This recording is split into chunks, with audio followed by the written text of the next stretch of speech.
So, Katherine, I want to ask you about the news. When we went and we read the executive order, the language in there says government funding of news media in this environment is outdated and unnecessary, corrosive to the appearance of independence. And Americans have the right to expect if their tax dollars fund public broadcasting that it's fair, accurate, unbiased, and nonpartisan. How do you respond to the implication that your news coverage is not?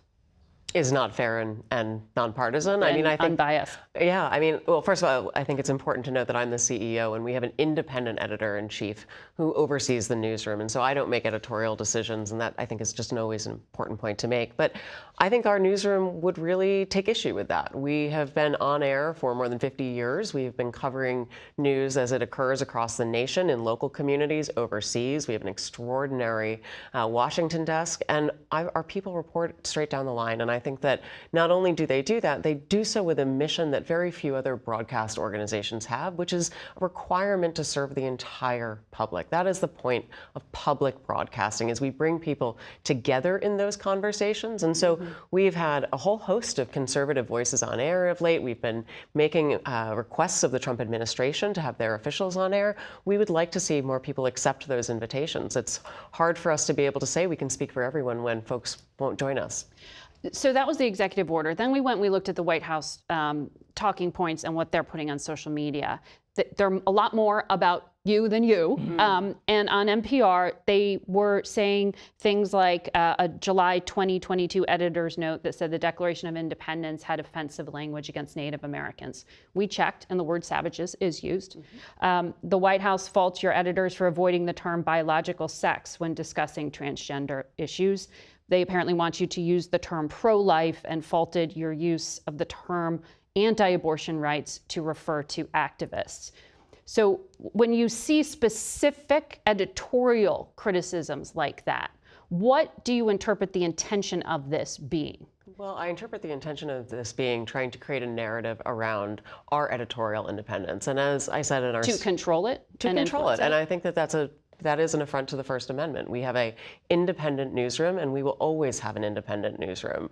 From my perspective, part of the separation that the First Amendment offers is to keep government out. In fact, the statute that was written when the Public Broadcasting Act was signed into law was very explicit about interference from any member of the government, whether it is elected officials, whether members of independent agencies, because it is so sacrosanct, that division between the state and independent media. That was the Public Broadcasting Act of 1967. Set it up as a private corporation to give protection from influence and control. I would assume that's also from the White House, influence and control. That's right. And President Lyndon Johnson, who signed the bill into law, creating the Public Broadcasting Act and creating the system that we all operate within, was he noted in his remarks upon signing that speech, was that it does require a greater wisdom, and that's why we have a 2-year advance appropriation, is to insulate both of our work from political interference. I think that is critical, that Americans understand that public broadcasting is meant to be independent so that we can serve the public interest regardless of whatever administration is in office or whatever Congress's whims are. And the Corporation for Public Broadcasting was set up as a private corporation with that same intent. So I think there was a lot of focus, even at that moment, when the act was signed, that protections would need to be put in place. Because if we do our job, it is possible that we will produce content that some people may wish we have done a different way. And this way, it gives us the independence. This way, the other thing that keeps us independent is that most of our funding comes from viewers like you. We ask people to make contribution to public broadcasting for something they get for free, because we are available free to every home in this country.